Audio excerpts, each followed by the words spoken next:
Hotel Indigo stationery. So Lily and Ellie just put a 3-minute limit on our speeches. I heard this a couple days ago. I think it was because they might have been afraid of what I was going to say. Hello? Yeah. The truth of the matter is, it's very hard to roast two people who are so smart and so kind and so cute, but I'll try. As many of you know that know both Lily and myself,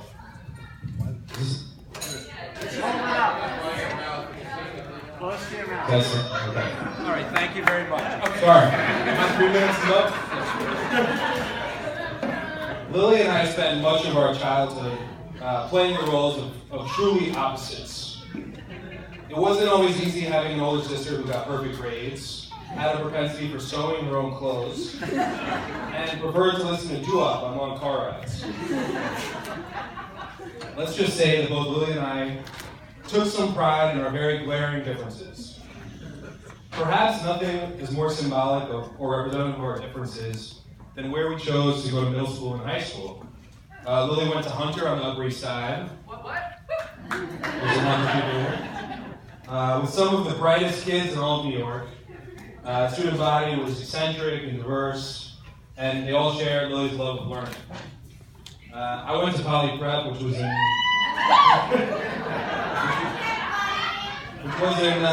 Bay Ridge, Brooklyn, as a prep school that prided itself on being old school and everything except eccentricities.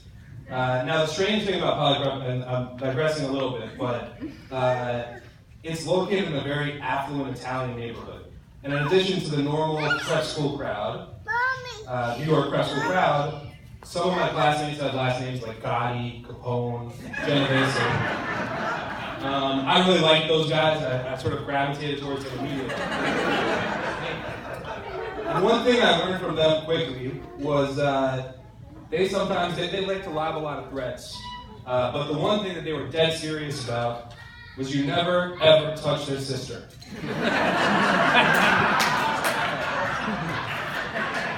I took a particular liking to this policy, and I proceeded to torture any guy Lily brought over for years.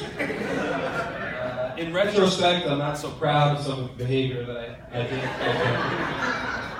And I remember a particular time when Lily brought a boyfriend to New York named Kermit from camp. They were standing outside of my parents' building on 10th Street, talking or making out or whatever they were doing. And I walked in the building with a friend.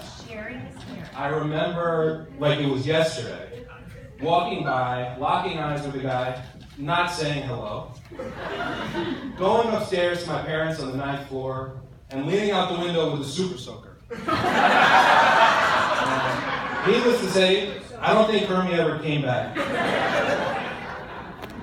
And I like to think that it was known from that day that you didn't mess with Lily Rothman. Her brother was crazy. Now, fast forward several years. I hear Lily has a new boyfriend. My mom is very excited. And then I ask her some details. I hear his name is Elihu. He's a rare book expert and he's a vegetarian.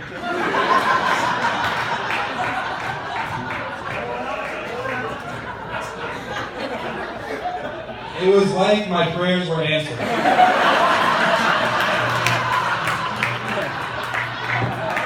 This was going to be so easy.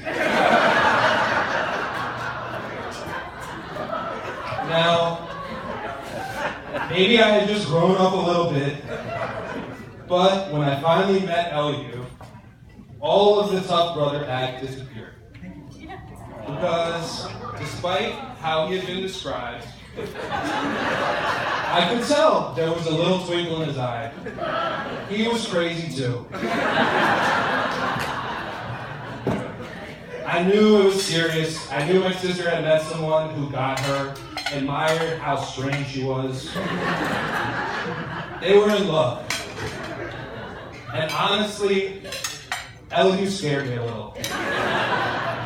I knew he was willing to fight for my sister.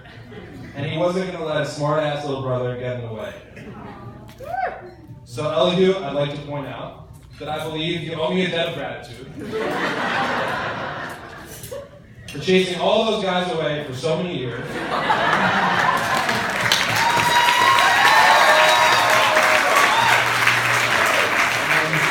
Really, I think you were kind of a good sport about that stuff, if I remember correctly, but it was for your own good. And so, let's all raise a glass to my sister and my new brother, and for fighting for something that clearly was worth fighting for. I love you guys.